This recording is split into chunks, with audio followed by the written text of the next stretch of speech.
Quiero explicar a los escuálidos venezolanos que a diario piden a gritos la invasión estadounidense de su país, la dinámica de los acontecimientos.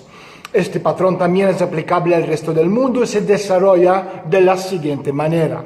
Venezuela, como Rusia, como Yugoslavia, como Siria, como Irak, como Afganistán y como un sinfín de los países sirven como cosecha para los amos del mundo.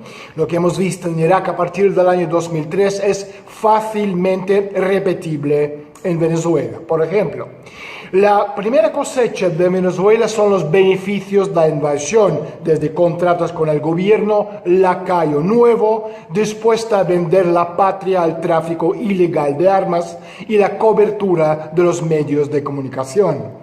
La segunda cosecha de Venezuela es el control resultante de activos, incluidos oro, petróleo, los principales minerales, tierras de cultivo, cuentas bancarias, etc. Todo en Venezuela, igual que hemos visto en Irak, fue o va a ser arrancado e enviado al extranjero, o si no, cambiaría de propietario. Y dado que grandes reservas de los recursos naturales se encuentran en territorios de la población indígena venezolana, será cuestión de tiempo para que Washington diseñe un plan de eliminar, es decir, matar a todos ellos con el fin de hacerse con estos recursos naturales. Os recuerdo que el gobierno de los Estados Unidos eliminó el 98% de la población indígena del territorio de los Estados Unidos. Seguimos. La ocupación en Irak usó sus activos para apalancar las deudas, que genera aumentar los contratos y el volumen de negocio para las empresas del país. Lo mismo tienen pensado hacer en Venezuela. Las antigüedades en Irak y en esta zona del mundo tienen un significado especial y generan atracción entre las redes del liderazgo estadounidense y británicas, así que no hay que subestimar su valor. Las autoridades iraquíes informaron de que los estadounidenses se habían hecho con $1.000 millones en oro, lo que era importante porque los bancos de la Reserva Federal, especialmente JP Morgan, Goldman Sachs y Citibank, estaban llevando a cabo muchas ventas cortas para moderar el precio de oro. Un reabastecimiento así de sus reservas o de las del Tesoro estadounidense, en nombre del cual podrían estar actuando. Lo que hacen normalmente en estos casos es hacer las ventas cortas a los contribuyentes y sería muy refrescante. Alguien entre los escuálidos de Venezuela había pensado que todas las reservas de oro, de plata, de coltán del país inmediatamente pasarían a las arcas de los Estados Unidos. ¿O verdaderamente esa gente son tan ignorante que piensan que el tío Sam os va a invadir en nombre de la democracia, de la libertad, de los derechos humanos? La tercera cosecha de Irak, igual que Venezuela, es la gestión de la ocupación. Si Europa de Este es un ejemplo, Estados Unidos se alió con el crimen organizado local y global y otras agencias de inteligencia para aumentar significativamente los beneficios del crimen organizado de ese lugar. Los niños atractivos, por ejemplo, serán seleccionados entre la población y enviados a Europa, Estados Unidos, como esclavos sexuales para los pedófilos. El tráfico ilegal de narcóticos se incrementará como ha hecho en Afganistán. Por ejemplo, premiar a la Corporación Militar Industrial Americana, DENCORP, con un único contrato de $500 millones para dirigir la policía, los juzgados y el sistema judicial en Irak es un ejemplo de su modus operandi.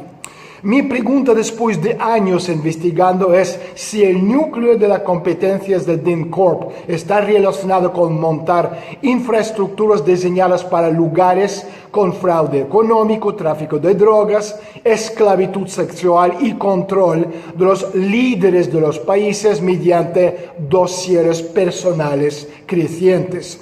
Estos son los talentos que Estados Unidos necesita para extraer los activos que necesita desesperadamente su economía.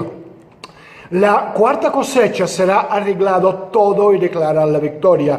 Esto implica una cantidad significativa de contratos gubernamentales para llevar allí la civilización occidental proamericana en el sentido de construir todas aquellas cosas que aseguran que los activos que las empresas y los inversores privados han adquirido en el país tendrán el mayor incremento posible de su valor sin que les cuesta nada a ellos.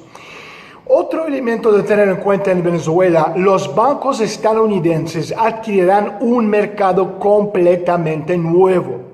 En la fase de arreglar las cosas, entre comillas, por supuesto, es crítico que con la ocupación se obligue a Venezuela a usar el dólar estadounidense no como moneda paralela, sino como dinero oficial del país. Chao, chao Bolívar como dinero y sobre todo como símbolo. Estados Unidos emitirá dólares y los venezolanos, igual como los iraquíes, los usarán. Esto equivale a financiación gratuita para Washington. Después vendrán las pagas de los grupos sin ánimo de lucro. En Irak lo hemos visto vía el cristianismo como un apoyo político esencial para legitimar la despoblación de los territorios musulmanes. Hemos visto cómo en Irak se dieron un flujo de recursos a los grupos de iglesias correctas, entre comillas, para apoyar la expansión de sus ministerios misioneros pedófilos. En Venezuela habrá un flujo de dinero de fundaciones y universidades para estudiar, entre comillas, cómo ayudar, es decir, robar a Venezuela y justificar lo que están haciendo. A medida que las empresas o los bancos digieren Venezuela, como digirieron a Irak, la supraélite nacional estadounidense estará echando el ojo al siguiente banquete. El dinero fluirá hacia los think tanks académicos y el aparato de medios de comunicación correctos para preparar la siguiente inyección en el cuerpo político. La combinación letal de una deuda basada en el sistema financiero, una productividad decreciente y la ausencia de sistemas significativos de realimentación significa que el sistema mágico de interés compuesto dictará que el hambre de capital de la solitaria estadounidense se acelerará. Estas acciones diversas forman parte del plan de devolver a todo el mundo al buen camino, entre comillas, del control para que pueda ponerse en funcionamiento un sistema de moneda digital. También se trata de poner en jaque diversos poderes crecientes, entre ellos China y Rusia, asegurar que Estados Unidos, liberal financista, conserva la hegemonía global. El truco: Estados Unidos debe equilibrar los beneficios de ser una reserva monetaria con los costes de mantener una operación de imposición global.